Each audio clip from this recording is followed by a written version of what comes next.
Hello everyone, in this video I am going to show you how to download NVIDIA app in Windows 11. So for this what you need to do is go to the start button, then you have to search for the Chrome option from here, and once you're in the Chrome option you have to wait a couple of seconds it to get loaded.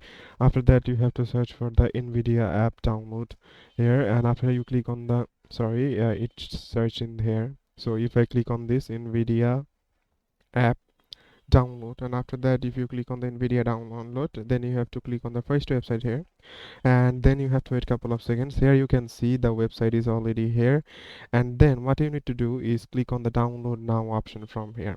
And once you click on the download now option, you will see that the file is already getting downloaded. And after that what you can do is go to the application, just following all the steps that you need.